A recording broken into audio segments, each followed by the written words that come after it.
तो संभल से रिपोर्टिंग के दौरान जतिन लगातार एक एक खबरें आपके सामने ला रहे हैं। जतिन, फिलहाल ताजा अपडेट, खुदाई की प्रक्रिया जारी है, क्या कुछ वहां पर मिला अभी तक?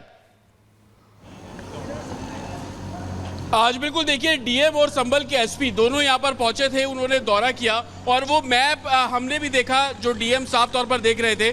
दरअसल 400 वर्ग मीटर की ये पूरी जगह है, लेकिन जितनी जगह आपको अभी खाली दिख रही है वो तकरीबन 220 वर्ग मीटर है। तो 180 वर्ग मीटर अतिक्रमण किया गया है और वो अतिक्रमण दरअसल आसपास के जो घर हैं वो किए गए। डीएम का साफ तौर पर कहना है कि उनको नोटिस दिया जाएगा, किसी भी जगह पर अतिक्रमण होगा तो कार्रवाई भी की जाएगी। लेकिन अंदर की तस्वीरें हमने आपको दिखाई। तकरीबन ये जो शुरुआत है एक तरीके से बावली देखने की, ये अंदर से 2 मंजिला गहरा है, यानी कि ये जो आप ऊपर का स्ट्रक्चर देख रहे हैं इसके नीचे अभी 2 मंजिला और है। तो आप इसी से अंदाजा लगाइए कि तकरीबन 30 से 40 फीट नीचे तक ये बावली है और 400 वर्ग मीटर में फैली हुई है। इस पूरे परिसर को एडमिनिस्ट्रेशन खोलेगा और जैसे जैसे खुदाई का काम किया जा रहा है, पहले 3 दरवाजे निकले, 4 दरवाजे निकले और अब आपको 6 दरवाजे दोनों तरफ नजर आ जाएंगे। लेकिन जब हम अंदर थे तो हमने देखा कि बाहर से तो ये 6 दिख रहे हैं, लेकिन अंदर तकरीबन एक एक लाइन में 10 से ज्यादा दरवाजे हैं। और जब ये 2 मंजिला नीचे तक खुदेगा तो तकरीबन 50 से ज्यादा जो कमरे हैं वो अंदर है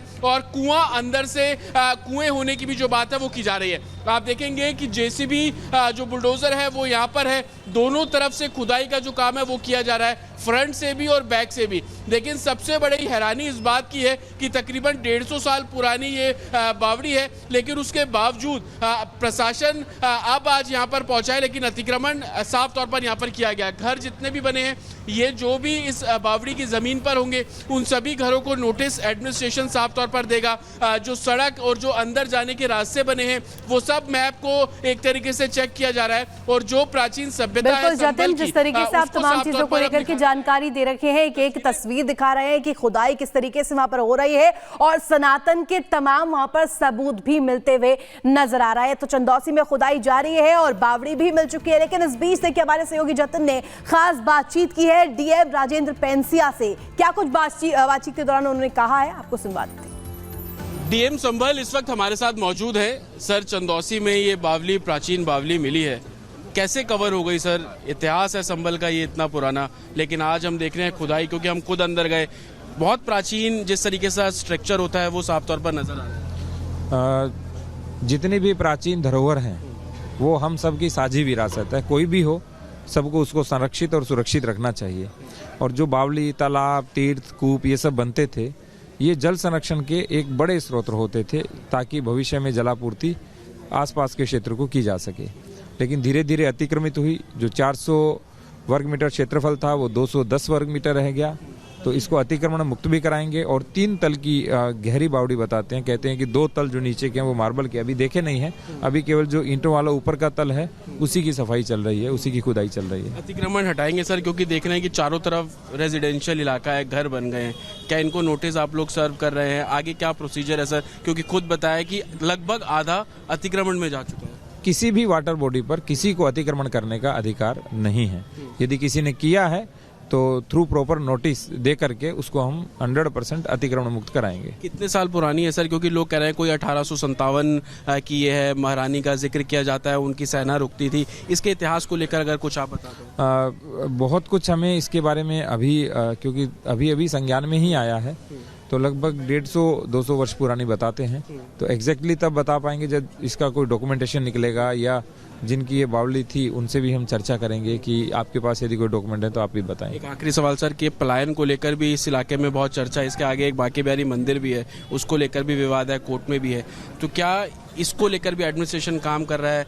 क्योंकि जो संभल में हुआ 46 साल बाद मंदिर कपाट खोले, आप लोगों की मेहनत थी, क्या इस इलाके में भी इस तरीके का पलायन को लेकर भी काफ़ी चीज़ें हैं? इस एरिया को लक्ष्मणगंज एरिया बोलते हैं और ये एरिया जो सामने है ये लक्ष्मणगंज बावली क्षेत्र है।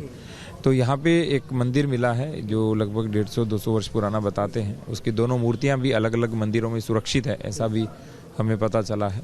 तो कल समाधान दिवस पर एक शिकायत भी आई थी, तो हमने उन लोगों को कहा था यदि आप आगे आएंगे हम आपको सपोर्ट करेंगे और जो भी अतिक्रमण होगा वो भूमि अतिक्रमण मुक्त भी कराएंगे। आप जा रहे हो उस मंदिर में? नहीं अभी तो नहीं जा रहा, लेकिन मैं दोबारा आऊँगा यहाँ पर। ठीक है। और सीधे वापस लिए चलते हैं आपको जतिन के पास। जतिन, जिलाधिकारी से बात कर रहे थे आप, बहुत सारी बातें उनकी ओर से कही गई अतिक्रमण को लेकर, लेकिन आज तो जो दिख रहा है वो दरअसल ये है कि इतिहास के पन्ने पलटे जा रहे हैं। जिस सच्चाई को, जिस इतिहास को छिपाने का प्रयास किया गया अतिक्रमण के जरिए, वो रह के बाहर निकल रहा है।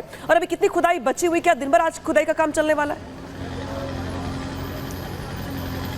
आज बिल्कुल देखिए, संभल का जो इतिहास है जिसको दबाने की कोशिश की गई, उस पर मिट्टी डालने की कोशिश की गई, और अब वो मिट्टी साफ तौर पर उस इतिहास से, उन सबूतों से साफ तौर पर हटती नजर आ रही है। आज पूरा दिन खुदाई चलेगी, क्योंकि जिस तरीके से डीएम ने भी बताया कि 3 मंजिला है, आपको पहली मंजिल ये नजर आ रही है, इसके नीचे 2 मंजिल और है, तो आप इसी से अनुमान लगाइए कि ये 8 और 10 दिन का काम नहीं है।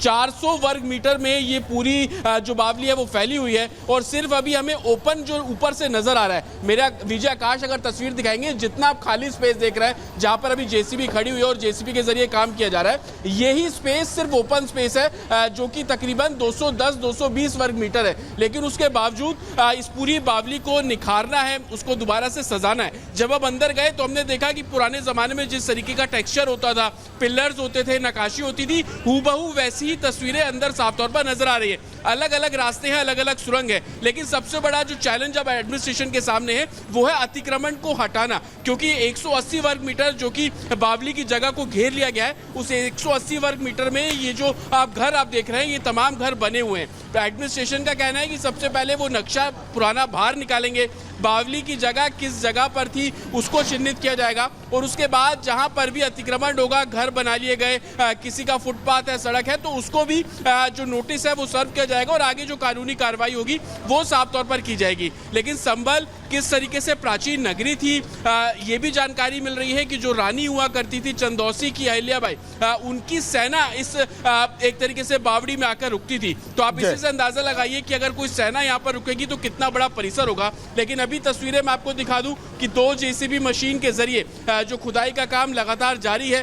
पहले एक सेक्शन की जो खुदाई है वो यहाँ पर की गई है, लेकिन उसके बाद एडमिनिस्ट्रेशन अब जितना स्पेस अभी ओपन है, जो कि 220 वर्ग मीटर है, धीरे धीरे करके उन सभी जगहों पर खुदाई का काम किया जा रहा है, ताकि बावली को सुरक्षित रखना है उसको। चलिए बिल्कुल जतिन, लगातार आपसे अपडेट लेते रहेंगे कि आखिर संभल में और क्या क्या सबूत अभी छुपे हुए। सनातन के शुक्रिया पूरी जानकारी के लिए।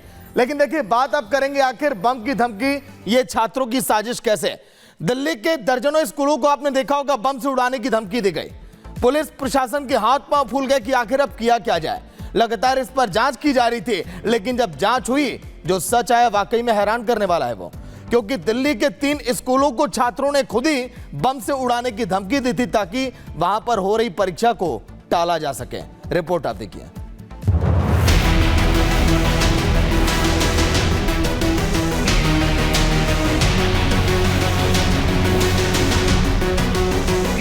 दिल्ली के स्कूलों में बम की धमकी, धमकी देने वाले का सच आया सामने।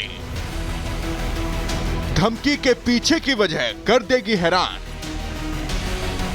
दिल्ली में स्कूलों को बार बार बम की धमकी मिली, जिसके बाद स्कूलों को पढ़ाई रोकनी पड़ी, छात्रों को वापस भेजना पड़ा। स्कूल में बम की तलाश की गई, लेकिन पुलिस को भी कुछ नहीं मिला। इन्हीं स्कूलों में से 3 स्कूलों में धमकी के मामले का पुलिस ने खुलासा कर दिया है, जिसमें से वेंकटेश्वर ग्लोबल स्कूल को धमकी मिली थी, रोहिणी में एक स्कूल को धमकी मिली थी, और पश्चिम बिहार में भी एक स्कूल को धमकी मिली थी। इन स्कूलों को मिली धमकी सिर्फ अफवाह निकली, और ये अफवाह किसने फैलाई? खुद स्कूलों के छात्रों ने। आखिर छात्रों ने स्कूल में बम की धमकी क्यों दी? चौंकिए मत, उनकी स्कूल को उड़ाने की कोई मंशा नहीं थी, बल्कि वो सिर्फ परीक्षा को टालना चाहते थे। जिन छात्रों ने यह धमकी दी थी वो पढ़ाई से ऊब गए थे, और ऐसे में अगर परीक्षाएं करीब आ जाएं तो छात्रों की टेंशन भी बढ़ जाती है। लेकिन इन छात्रों ने परीक्षा से बचने के लिए जो तिकड़म लगाया वो शायद ही किसी के जहन में आया होगा। जानकारी के मुताबिक जिन स्कूलों को बम से उड़ाने की धमकी मिली थी, उनमें से एक वेंकटेश्वर ग्लोबल स्कूल भी था, जिसे 28 नवंबर को रोहिणी प्रशांत विहार पीवीआर मल्टीप्लेक्स में विस्फोट के ठीक 1 दिन बाद एक धमकी भरा ईमेल मिला था। जब